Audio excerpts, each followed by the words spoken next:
Well, welcome back. Here you are. You've reached the final session. Session 5. Yes. So, as you already know, I am Shantae Stevens, SOS Prevention Coordinator for the Boys and Girls Club of Northeast Florida.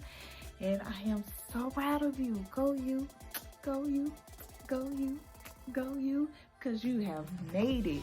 So let us do our recap. What have we learned this week? We have learned about emotions and what are emotions, and that there aren't good and bad emotions. We learned why emotions are important. We learned about emotional intelligence. We talked about recognizing other people's emotions using facial expressions and tone and communication with I statements. We learned about bullying and the different types, physical, cyberbullying, and relational. We learned about all of that. And we talked about tips with bullying, what to do if you witness bullying or if you are bullied. We talked about all of that. Now we have reached the end, right? So, Ms. Shantae, what are we going to talk about today? Well, I am just going to give you a few tips about how to regulate your own emotions. With everything we already talked about, just going to give you a few tips that can help you in the long run, okay? So first things first, we are going to watch a video and I'll be back on your screen in a couple of seconds, okay? So here we go. That's the stupidest thing I've ever heard. She told me you're not invited to her party. I don't care. Give me that. You didn't see them, but they were laughing at you. Hi, and welcome to my brain. Sounds like there's some interesting things going on in here. Have you ever been really angry? Maybe someone said mean or untrue things about you? Naturally, you felt angry, and it is natural. Anger is one of the emotions built into us. It's part of being human. But so is managing our anger. Our brains and our bodies have built-in ways for us to feel anger, to manage it, and to control our actions. What you see here moving up and down the pathways of my brain are called sensory input. You know, what you see, hear, touch, smell, or taste. All this sensory input is headed for a part of the brain called the thalamus. The thalamus sorts them and sends them to the parts of the brain that are equipped to deal with them. Jonathan said he did all the work on your science project. You didn't do any of it. Now that's not true. And it's enough to make me really angry. I know where the thalamus is going to send this particular input. We're headed for the amygdala.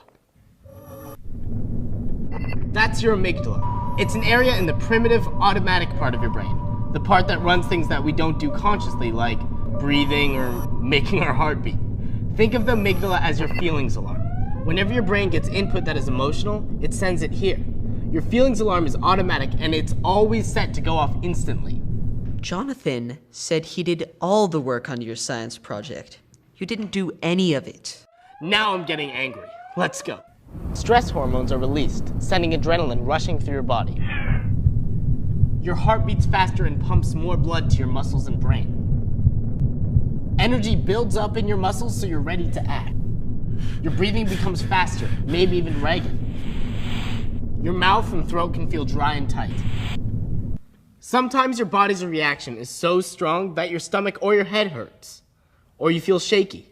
You might even feel like you're losing control. At this point, you're probably not thinking very clearly. That's not surprising. The amygdala can't think at all. That's not its job. Luckily, it also sends a message to the thinking part of your brain. Hey cortex, wake up! You've got an emotion to deal with. This is your cortex. It's the gray matter all folded in nooks and crannies that covers the outside of your brain. Like I said, it's the thinking part of your brain. The first thing the thinking part of your brain does is try to figure out the situation. What is the emotion? And what should I do about it? The thinking part of your brain doesn't work quite as fast as the automatic part. Sometimes, the thinking part of your brain gets overwhelmed. Your emotions take over and you end up doing or saying something you might regret later. Jonathan said he did all the work on your science project. You didn't do any of it. Before I do something I'll be sorry about later, I need to notice the signs my body's sending me. Then I need to pause and think twice. Hey, get a grip. Since this part of your brain handles language, you can send yourself a word signal to get your attention. It helps, in fact, to think twice. Sometimes your first idea isn't your best idea. I'm reacting very emotionally here. But do I really know what the situation is? Do I need more information to understand what happened? Looks like I'm starting to get myself under control. For the moment. So I hope you got something from that video.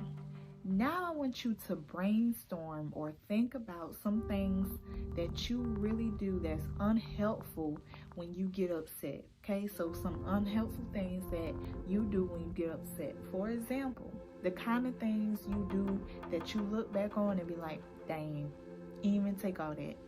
I wish I didn't even do that.